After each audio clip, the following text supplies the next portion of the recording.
Hello guys, good morning সবাইকে। কিন্তু এটা মর্নিং নয়, এখন বাজে প্রায় একটার সময় কুয়াশা দেখতে পাচ্ছ।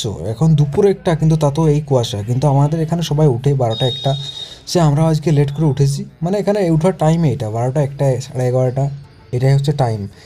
এবার এখানে মুখ হাত ধুতে হবে। দেখতে পাচ্ছ আকাশের অবস্থা। এবার তোমরা সূর্যটা দেখাচ্ছি, ওই যে দেখছো সূর্য মামা। মুখ হাত ধোয়া হয়নি, সবাই বসে আছি ছাদের উপরে, মুখ ধুতে এসেছি ছাদের উপরে।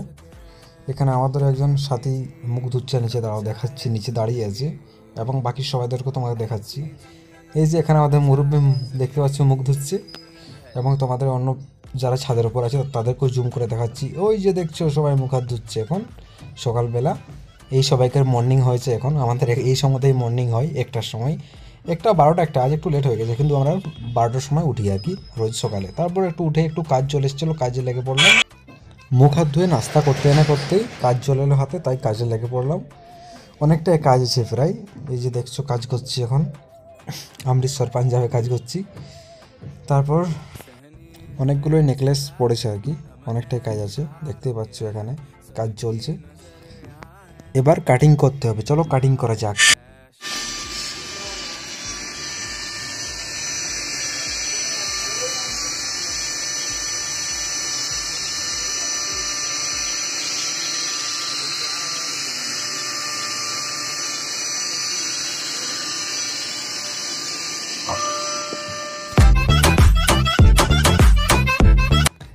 তারপর কাজ শেষ করে বেরিয়ে পড়লাম রান্না করতে, কারণ আজকে কেউ বাড়িতে ছিল না। রান্না করতে হয় না অবশ্যই, কিন্তু আজকেই রান্না করতে হচ্ছিল আর কি, কারণ বাড়িতে কেউ ছিল না। ওই যে সামনে যে বড় গেটটা দেখতে পাচ্ছ, ওটাই হচ্ছে আমাদের বাড়ি আর কি। তো চলো, তারপর রান্নাঘরে রান্নাবান্না চাপিয়ে এদিকে আমি একটা ছোট বাচ্চার সাথে এদিকে খেল করতে লেগে গিয়েছি। ওটা ফুচকা, ফুচকা বটে বাবা, গোলগাপ্পা। আচ্ছা, এটা ছেড়ে দেবো? তুমি ছিঁড়তে পারছো না? কই দাও, ছেড়ে দিচ্ছি, দাও দাও ছেড়ে দিচ্ছি। তারপর এদিকে আমি ডিমের খোলা ছাড়াচ্ছি, আজ ডিম রান্না হবে। এই যে দেখছো দাঁড়িয়ে দাঁড়িয়ে। রান্না বান্না কিচ্ছু জানি না, ওই ডিমটা সিদ্ধ করতেই জানি আর কি। ওই ডিমটাই আপাতত সিদ্ধ করেছি, আর ভাতটা চাপিয়েছি, আর ডালটা। তার বেশি কিছু করতে পারি না, আর আজকে ওটাই খাবো। তারপর এদিকে রান্নাবান্না সেরে চলে এলাম লাওয়া ধোয়া করতে, মানে আর কি গোসল করতে। দিয়ে ছাদের উপর জামা কাপড় মেলা ছিল, সেগুলো আরও কুড়ানোর জন্যে চলে এলাম ছাদের উপর। এখন বাজে বিকেল 4টে। বিকেল 4টের সময় তো কুয়াশা দেখতে পাচ্ছ, পুরো অন্ধকার। তারপর আমি এদিকে ছাদে উঠে জামা কাপড় তুলতে শুরু করে দিলাম। এবার এখানে জামা তুলতে যাবে, কিন্তু কুয়াশার অবস্থা দেখো, এখন প্রায় 2.5 মাস তো এরকম পুরো কুয়াশা থাকবে, সারাদিন কুয়াশা। মানে সূর্য দেখতেই পাওয়া যাবে না, 2.5 মাস এরকম থাকবে অবস্থা এখানে। সূর্যর মুখ দেখতে অসম্ভব, পাওয়াই যাবে না।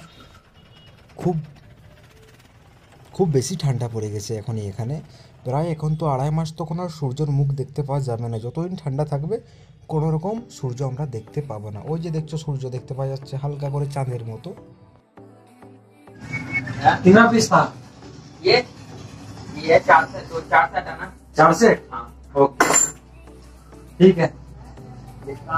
তো গাইস, ভিডিওটা বেশি লম্বা করলাম না, কারণ আমার মোবাইলে এডিটিং করতে খুব বেশি সমস্যা হয়।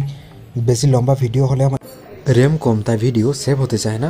এবং তোমাদেরকে অমৃতসরের অনেক ভালো ভালো তোমাদেরকে জায়গা আমি দেখাবো, মানে যেখানে এদিক ওদিক গেলে তোমাদেরকে সেগুলো ঘুরে ঘুরে দেখাবো।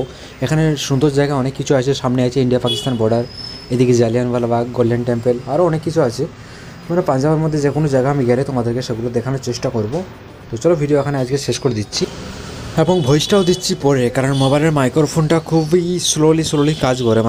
মানে ভিডিও বানানোর সময় কোনো ভয়েস দিলে সেই ভয়েসটা ঠিকমতো নিতে পারে না মোবাইলে। তো চলো।